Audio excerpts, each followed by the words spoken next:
얼쑤 지하자. 얼쑤는 나왔는데 지하자가 안 나왔어요. 그죠? 여러분 반갑습니다. 옆에 있는 분들하고 인사 좀 나누세요. 얼굴 좀 피시고 옆에 있는 같이 앉아 계신 분 앞뒤로 좀. 날씨 참 좋습니다. 그렇게 어떻게 지내시는지, 감기는 안 드셨는지, 평화로우신지. 우리 백승훈 집사님한테 박수 한번 쳐드릴까요? 어저께 고생 많이 하셨는데 그 옆에 계신 수고하셨습니다. 네, 감사합니다. 가끔은요, 목사가 한국에서 TV를 보면 왜 좋은 대학 간 친구가 TV에 나와서 하는 소리가 저는 과외 같은 거 안 했습니다. 교과서에만 충실했습니다. 그러잖아요. 근데 다 거짓말이라 그러는데 거짓말 아니에요. 가끔은 우리가 그리스도인이라고 하면서 여태까지 교과서를 집중해서 보지 않은 사람들이 많아요. 우리 교과서가 뭐죠? 네, 성경입니다. 성경 한 번도 안 보고 평생 신앙생활 하시는 분들도 계시더라고요. 이거 비고자면 머리 안 아픈 그런 거 아닙니다. 읽으라고. 하나님 말씀 읽고 듣고 지키는 자가 복되다라고 말씀하셨습니다. 지난주에 1차 성경 읽기 했는데 몇 분이 나와도 상관이 없습니다. 제가 한 3시간, 4시간 목사가 그래도 1년에 한 번은 교인들 모아놓고 성경 3, 4시간 집중해서 봤다라고 하는 소리를 듣고 싶어서 2차는 다음 주 토요일 날, 이번 주 토요일 날 아침 예배 마치고 같이 빵 먹고 바로 시작을 해서 누가복음과 사도행전, 이게 한 책이거든요. 그래서 누가복음과 사도행전을 읽고 시간이 좀 남으면 요한 1, 2, 3, 4 몇 장 안 되니까 읽도록 하겠습니다. 그리고 어제 며칠 전에 TV 한국 시사를 보니까 요즘 알츠하이머, 이게 징조도 별로 없고 한번 걸리면 회복이 불가능하대요. 걸리기 전에 치매 예방약 하나 드렸죠. 여러분한테 조제해 드렸는데 혹시 받으셨어요? 좋은 약, 신약하고 그 약을 암송이라고 하는 캡슐에 묶어서 여러분 각 가정에 보냈는데 못 받으셨으면 저한테 연락하지 마시고 우체국에 연락하세요. 하나님 말씀 나누도록 하겠습니다. 하나님 말씀 묵상하다가 최근에 제 마음에 이렇게 꽂히는 말씀이 하나 있었습니다. 그리고 제가 물론 6개월 동안 설교 제목과 본문을 이렇게 먼저 알려드렸는데 그거에 따라서 대체 에덴은 굉장히 평화로웠습니다. 에덴 동산은 하나님이 계셨기 때문에 굉장히 평화로웠습니다. 그리고 그 하나님과 동행하는 첫 번째 사람이었던 아담도 에덴에서 굉장히 평화로웠습니다. 근데 그들의 평화가 깨졌어요. 어떻게 깨졌죠? 그 평화롭던 에덴 동산의 평화가 깨진 건 바로 첫 번째 사람이 죄와 만났기 때문입니다. 첫 번째 사람 아담이 죄와 만나고, 사실 죄와 만난다, 죄를 범하였다라고 하는 게 창세기 우리가 가지고 있는 성경에 의하면 하나님이 하지 말라는 일을 해서 죄를 범한 아담이 지혜로워졌어요. 가끔 왜 아이들 키우다 보면 우리 어머니가, 할머니들이 아이들이 심하게 아프고 나면 어떻게 됐다고 이야기하시냐면 영악해졌다라고 이야기해요. 그러니까 지혜로워지긴 지혜로워졌는데 그 지혜를 알고는 뭔가 좀 올바른 지혜 같지 않은, 그러니까 좀 이렇게 거리가 생기는 그런 지혜가 영악해졌다라고 이야기하는 것 같습니다. 인간이 죄와 만나고 나서 지혜로워졌습니다. 지혜로워졌는데 그 지혜가 생겨서 인간이 더 행복해졌냐 하면, 인간이 더 평화로워졌냐 하면 그렇지 않습니다. 도리어 그 지혜가 생기고 인간이 처음 맛본 건 뭐냐 하면 부끄러움이었습니다. 알게 된 거예요. 뭘 알게 됐어요? 벗고 있는 걸 알게 된 거예요. 지혜로워진 거잖아요. 알게 된 거잖아요. 근데 그 벗고 있는 것 때문에 인간이 부끄러움이라고 하는 게 생겨났어요. 그래 하나님이 범죄한 아담과 하와를 찾을 때 아담아 너 어디 있느냐라고 이야기할 때 아담이 저 여기 숨어 있습니다 라고 이야기하니까 너 왜 거기 숨어 있니? 라고 하나님 말씀하시니까 부끄러워서요. 제가 벗었잖아요. 하나님은 범죄한 사람들에 대해서 심판하셨습니다. 그들을 에덴에서 쫓아내셨어요. 하나님은 죄에 대해서 심판하시고 그리고 첫 번째 사람들을 에덴에서 쫓아내시는 심판을 하셨지만 그 하나님의 사랑이 변했냐 하면 그 하나님의 사랑이 바뀌었냐 하면 바뀌지 않았어요. 하나님은 그래도 여전히 그들을 사랑하십니다. 그래서 하나님이 결심하신 게 뭐냐 하면 그들이 처음 느끼고 있는 부끄러움을 가려줘야겠다라고 하는 거죠. 그래서 그들에게 에덴에서 쫓아내시면서 그들에게 옷을 입히셨어요. 가죽 옷을. 하나님의 에덴에서 쫓겨나는 첫 번째 사람들을 위해 그들의 부끄러움을 가리워주기 위해 가죽 옷을 입히기 위해 하나님이 하신 일이 뭐냐 하면 짐승을 잡는 일이었어요. 다르게 표현하면 짐승의 희생이 필요한 거죠. 양의 희생이 필요한 거예요. 양을 죽여서 피를 내어서 그리고 그 양의 가죽으로 가죽 옷을 만들어 인간에게 입혀주셔서 인간이 느끼는 부끄러움을 가려주셨어요. 이걸 다른 말로 표현하면 우리가 부끄러움을 가리기 위해 필요한 것이 하나님이 우리를 위해 필요해서 행하신 것은 바로 희생이었어요. 양의 희생. 인간이 처음 하나님께 예배드린 게 언제입니까? 성경에 의하면 인간이 처음 하나님께 경배하며 제사 드렸던 처음 기록은 형 가인과 아우 아벨이 하나님께 예배드린 거죠. 제사 드린 거죠. 형 가인은 농부의 조상입니다. 형 가인은 농사를 짓는 사람이었어요. 왜 가인은 농사를 짓고 수확으로 얻은 첫 번째 이삭을 제물로 하나님 앞에 제사를 드렸어요. 예배를 드렸어요. 그리고 아벨은 목부들의 조상입니다.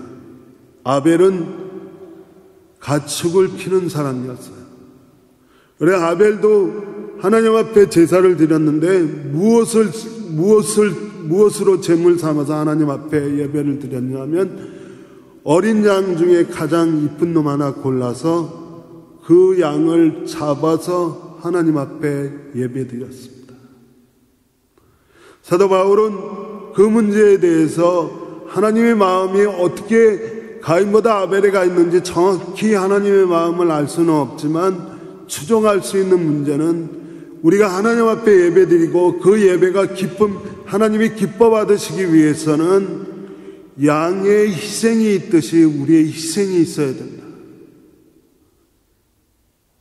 예배는 하나님 앞에 기뻐하는 삶을 위해 우리에게 필요한 게 있다면 바로 양의 희생이 필요하다.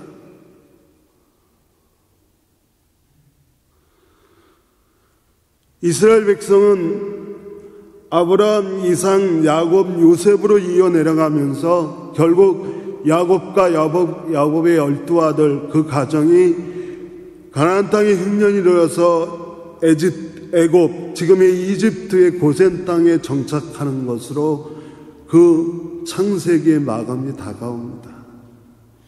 그들은 애굽에 들어가서 430년을 살았어요. 근데 430년을 살고 있는 그들이 어떻게 전락했냐 하면 노예로 전락했죠. 애굽에 노예로 사는 거예요. 이집트의 노예로 살고 있던 이스라엘 백성들이 그 고욕과 그 엄청난 어려움 때문에 하나님 앞에 탄식하며 기도하죠. 하나님, 우리를 이 고역에서부터 해방시켜 주십시오.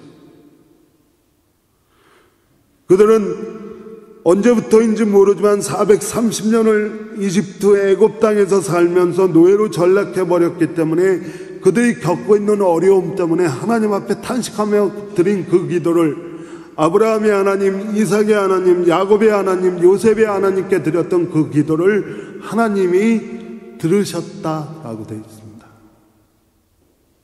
하나님이 그 기도를 들으셨어요. 그래서 하나님이 보낸 사람이 누구죠? 모세입니다. 모세는 하나님이 명하신 대로 이스라엘 백성을 애굽에서 해방시키기 위해 이집트의 왕 바로에게 갔습니다. 하나님 명하신 대로 그 모세를 명령하신 하나님이 어떤 분이신지를 이집트의 왕 바로에게 하나하나 설명합니다. 그러나 이집트의 왕 바로는 마음이 완고한 사람이라 알아듣지를 못해요. 그래서 10가지 재앙인지 10가지 기적인지 10가지 이적인지 수많은 이적과 기사를 통해서 그 명령을 하신 분이 누구인지를 바로 왕에게 이야기했지만 듣지 않습니다. 그러자 마지막 10번째, 이건 분명히 재앙입니다. 마지막 10번째로 온 에집트 땅에 어둠의 그림자가 덮었고 그 어둠의 그림자가 에집트 땅에 있는 모든 첫 번째 태어난 것들을 죽이기 시작했어요. 그죠? 아시죠? 그래서 이 어둠의 그림자들이 애굽 땅에서 태어난 첫 번째 짐승뿐만 아니라 장자들을 죽이기 시작을 했어요. 그런데 하나님은 이스라엘 백성을 보호하시길 원하셨어요. 이스라엘 백성에게 양을 잡아 피를 내서 그 피를 문설주에 바르면 어떻게 한다고요? 어둠의 힘이 유월한다고. 유월절. 죽음의 그림자가 그들의 집을 넘어갑니다. 하나님이 바로에게 이스라엘 백성을 해방시키기 위해 그 해방의 과정에서 이스라엘 백성을 보호하기 위해 하나님이 원하시는 게 뭐냐면 양의 희생이었습니다.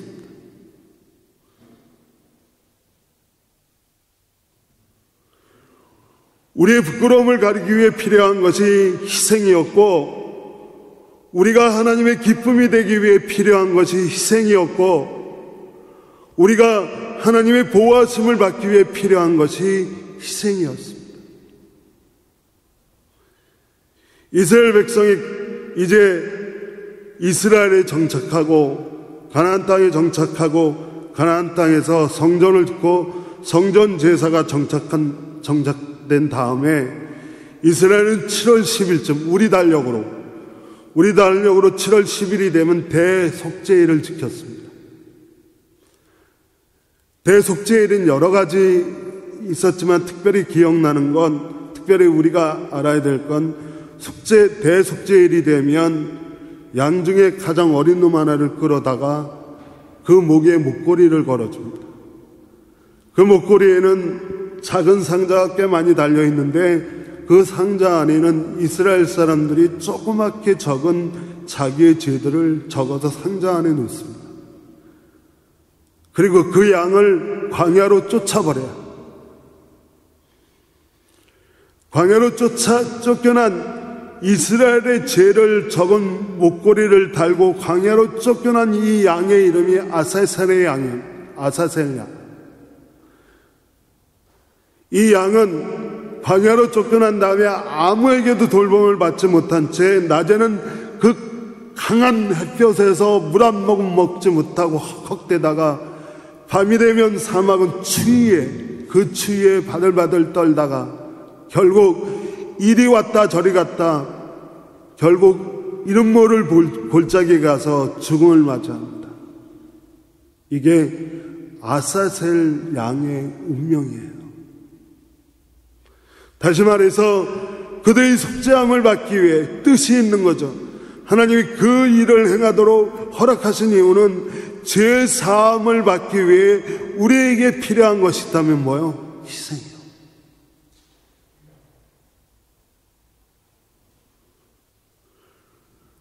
우리가 하나님의 기쁨이 되기에 필요한 게 희생이고, 우리가 살다가 생겨난 부끄러움을 가리기 위해 필요한 것이 희생이며, 우리가 하나님의 기쁨뿐만 아니라 하나님이 우리의 삶의 해방과 자유를 허락하시기 위해 필요한 것이 있다면 희생이에요.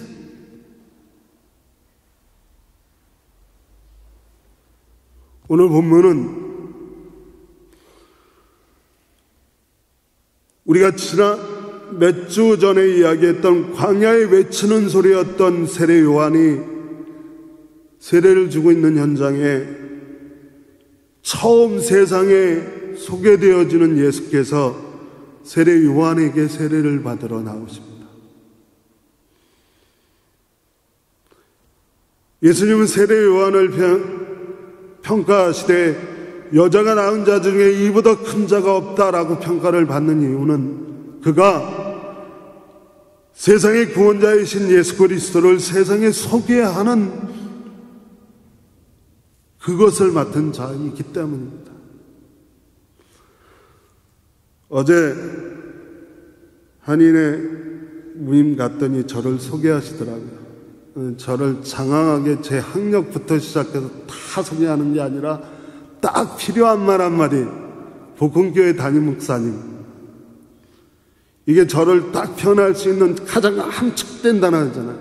지금 그 자리에서 제가 소개된다면 이 말로 소개되는 게 가장 합당하다라고 생각해서 소개하는 거죠. 그죠? 근데 세례 요한이 세상에 처음 등장하는 구세주인, 이미 우리가 읽은 말씀에 의하면 세례 요한은 그가 나오면서 여러 가지 것을 판단해서 그가 누구인지 이미 확신했고, 그가 누구인지 압니다. 그가 뭘 해야 되는 분인지도 알고, 그분을, 그 많은 이야기들을 한꺼번에 쏟아낸 게 아니라 세상에 그를 내놓으면서 처음으로 알리는 말씀이, 보십시오, 세상의 죄를 짊어지고 가는 하나님의 어린 양을,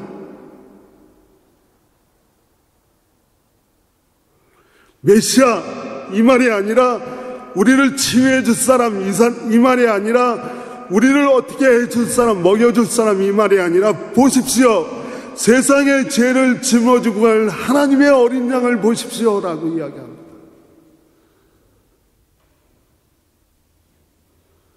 어리다라고 하는 건 죄가 없다입니다.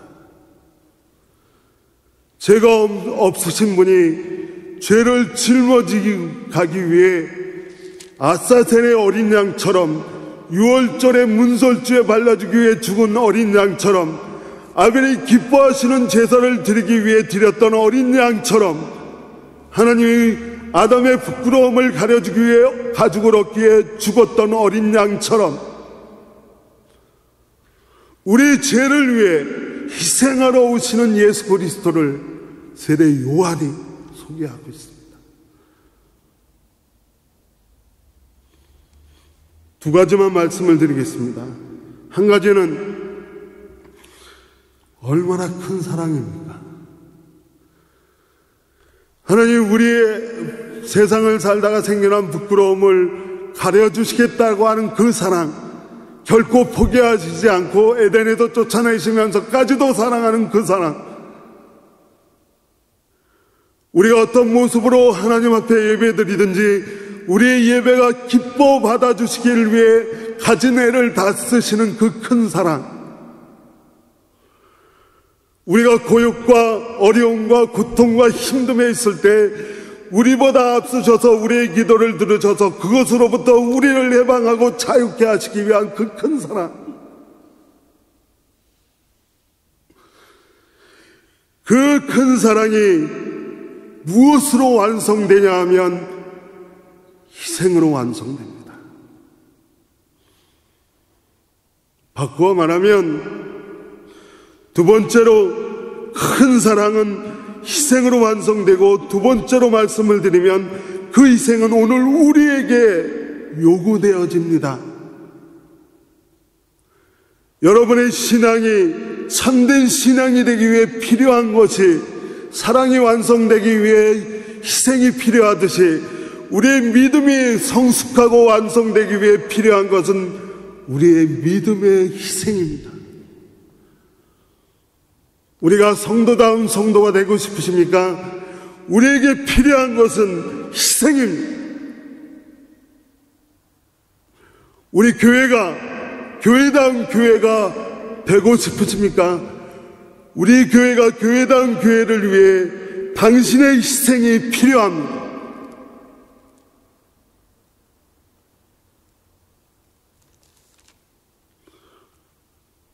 사도 바울은 빌립보 교회에 보내는 편지, 빌립보서죠.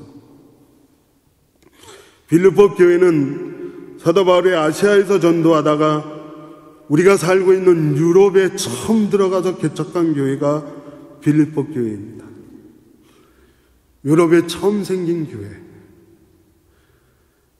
사도 바울은 그 교회가 믿음 안에서 자라고 있다고 소식을 들으면서, 자기가 개척한 교회가 믿음 안에 자라고 있는 소식을 들으면서 그 교회에 여러 가지 문제에 대해서 편지를 쓰고 마지막으로 이렇게 이야기합니다. 빌립보서 2장에 나오는 대목인데, 여러분, 저는 여러분의 믿음의 제사와 예배에 나의 피를 붓는 일이 있을지라도 나는 기뻐하고 여러분 모두 함께 기뻐하겠습니다. 여러분도 이와 같이 기뻐하고 나와 함께 기뻐합시다. 사도 바울이 기뻐하자라고 하는 것은 바로 그 빌립보 교회가 바르게 세워지기 위해 그 믿음의 제사와 예배에 자기 자신이 피로 뿌려지길 원하는 겁니다. 교회가 올바로 세워지기 위해, 하나님의 교회가 올바로 세워지기 위해 내가 희생하겠다라고 바울은 이야기합니다. 디모데 전후서, 이것은 사도 바울의 유언과 같은 것이죠. 영적인 아들인 디모데에게 편지를 쓰면서 똑같은 말을 합니다. 관죄, 피로 뿌려지다. 조금 아까 드린 이 말씀을 옛날 성경, 빌립보서 말씀도 옛날 성경에 의하면 관죄, 피로 뿌려지다. 믿음의 제도와 예배에 피로 뿌려지기를 원하는 사도 바울이 디모데에게 마지막 편지를 쓰면서 하는 얘기가, 내가 선한 싸움을 다 싸우고 달려올 길 다 싸우고 이제 관죄로 드려질 날을 기다리고 있다. 이 얘기는 로마의 감옥에서 마지막 순교를 예감한 사도 바울이 자신의 마지막 순교의 희생이 교회에 뿌려지고 그 뿌려진 희생으로 말미암아 하나님의 교회가 올바로 세워질 것이라고는 확신 때문입니다. 그래서 교회는 세 가지 물이 필요하다고 저는 한 10년 동안 기가 따갑게 들었습니다. 교회는 세 가지 물이 필요합니다. 첫째로 희생의 핏물이 필요합니다. 두 번째로 수고의 땀물이 필요합니다. 셋째로 기도의 눈물이 필요합니다. 여러분은 우리 교회가 교회답게 더 성장하고 바로 세워지기 위해 하나님은 오늘 여러분에게 희생의 핏물과 수고의 땀물과 기도의 눈물이 필요하다라고 하는 사실을 알려주십니다. 사랑하는 여러분, 주께서는 우리를 위해 죽으시기 위해 이 땅에 오셨습니다. 그분을 소개하는 세례 요한은 보라, 세상의 죄를 짊어지고 가는 하나님의 어린 양을, 그분을 바라보고 있는 저와 여러분은 오늘 그분이 하나님의 교회를 위해 자신의 몸까지 버려 희생했듯이 여러분의 희생을 요청하시는 주의 음성을 들으시기 주의 이름으로 간절히 축원을 드립니다. 말씀을 마치면서 여러분이 잘하는 얘기 하나 말씀을 드리고 마치려고 합니다. 주보 옆면에 이미 보셨겠지만 2000년에 조창인이라고 하는 이름 없는 소설가 하나가 2000년 이 책을 내놓고 나서 졸지에 유명인사가 됐습니다. 가시고기라고 하는 책인데 영화로, 드라마로, 만화로, 지금도 이 가시고기라고 하는 소설을 바탕으로 해서 많은 얘기들이 나오고 있습니다. 이 가시고기는 원래 민물고기의 이름이에요. 이 민물고기의 특징은 암놈이 알을 낳고 나서 도망가 버린답니다. 순놈이 그 알을 지키기 위해 알을 먹으러 오는 다른 고기로부터 알을 지키기 위해 자지도 먹지도 않은 채 그 알을 지킨대요. 그리고 알들이 부화해서 새끼가 돼서 다 제 갈 길을 가버리면 이 아버지 가시고기는 바위 틈을 찾아 들어가 머리를 박고 죽는데요. 저도 아버지인데. 가시고기라고 하는 이 소설은 정말 2000년대에 많이 울었던 것 같아요. 드라마 보면서도 울었고. 여러분 아시는 대로 제가 복음교회 사랑방에 가시고기 치니까 그때 2003년인가 7년에 누가 가시고기 못 읽으신 분들을 위해서 올려놨더라고요. 그걸 읽으면서도 울었어요. 또 내용은 그런 거 아닙니까? 병든 아들과 아버지를 버리고 떠난 아내를 미워하지 않는 한 아버지가 아들이 백혈병에 걸리니까 정말 가난했지만 자기가 가지고 있는 재산 다 털어서 그 아들의 백혈병을 고쳐주려고 가진 애를 다 쓰잖아요. 독백처럼 이야기하면서 정말 내 목숨보다 더 아까운 내 아들 그래가면서 살려내려고 가진 애를 다 쓰잖아요. 그렇게 인연을 돌보다가 그 골수이식으로 완전히 나을 수 있다는 얘기를 들었는데 이미 가사는 다 탕진했고 수술비가 없다 보니까 불법인지 알면서 한쪽 눈을 팔기로 결심을 하죠. 그래서 눈을 팔아서 아들의 골수이식 수술비를 마련하려고 눈 팔아버리기 위해 건강검진을 받았는데 그 검진에서 자기 자신의 뱃속에 커다란 간암덩어리가 자라고 있다는 사실을 발견하게 되죠. 그걸 알면서도 눈을 팔고 아들은 골수이식에 성공해서 건강을 회복하고 그러자 한 40일 동안 아들하고 살다가 나 너 싫어 그러고 엄마가 프랑스에 살고 있는데 엄마 있는데 보내면서 아들을 정말 싫어한다고 거짓말시켜서 보내고 자기는 아들하고 40일 동안 지냈던 그 별장에 가서 조용하게 죽어가는 아버지의 이야기 아닙니까? 우리는 이 이야기를 뭐라고 이야기해야 됩니까? 한 생명을 살려내기 위해 필요한 건 희생입니다. 여러분의 신앙이 살아나기 위해 필요한 건 희생입니다. 우리의 성도가 성도다워지기 위해 필요한 건 희생입니다. 우리 주님이 이미 하셨어요. 우리에게 맡기신 교회를 살려내기 위해 우리에게 요청되는 건 역시 희생입니다. 저와 여러분에게 오늘부터 희생의 빗물과 수고의 땀물과 기도의 눈물이 언제나 있는 우리 복음교회가 되기 위해 기도합니다. 기도하겠습니다. 하나님 감사합니다. 오늘 우리에게 희생의 핏물과 수고의 땀물과 기도의 눈물이 있게 하여 주옵소서. 예수님의 이름으로 기도합니다. 아멘.